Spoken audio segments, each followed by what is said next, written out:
Kung tatanungin ako kung paano siya nawala, sasabihin ko, isipin mo ang unti-unting pagkupas ng isang kanta.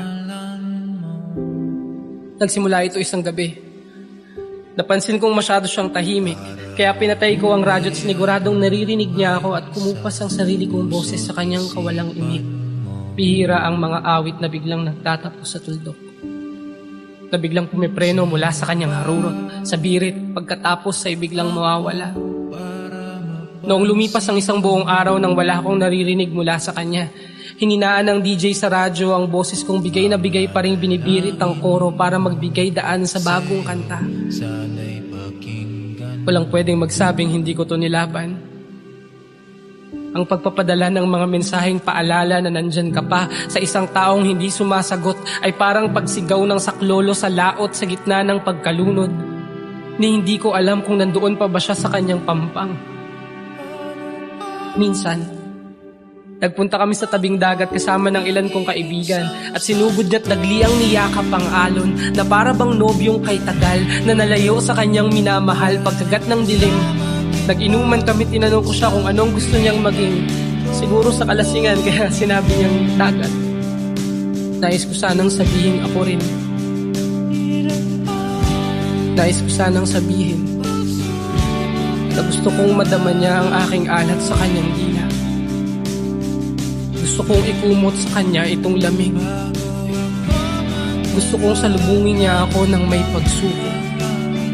Gusto kong languyin niya ako at hindi ko siya lulunurin. Hindi ko siya kayang sisihin. Hindi ko maatim na siya'y isumpa.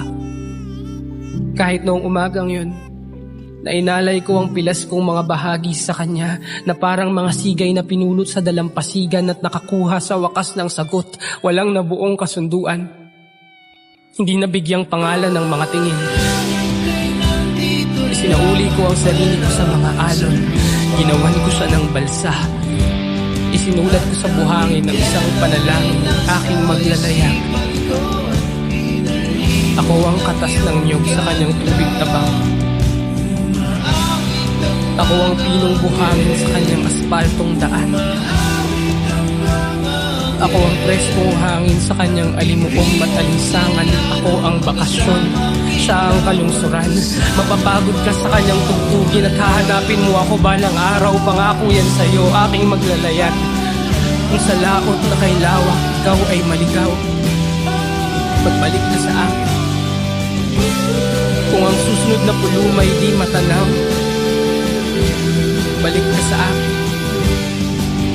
Kung magbanta ang mga ulap na abot tanaw, magbalik ka sa akin. Kung abutin ka ng gabit kumutan ng ilaw, sindihan mo ang pabahon kong gasera, pihitin mo ang sagwan, magbalik ka sa akin. Minsan, noong nakabalik na kami sa syudad matapos kong sa wakas ay magtapat, inaawit niya ako ng mga paborito niyang kanta. Pinakapa niya sa akin ang lipa nila sa gitara at sa gitna ng pagtugtog ay hinawi niya ang kurtina ng buhok sa aking mga mata at ngumiti na parang may pangako ng hindi paglayo.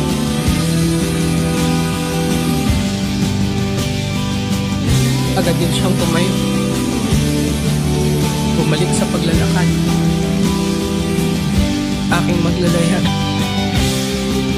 Kung ang pagmamahal sa di maaaring manatili ang aking sumpa, bigyan sana ako ng mga bathala ng isla.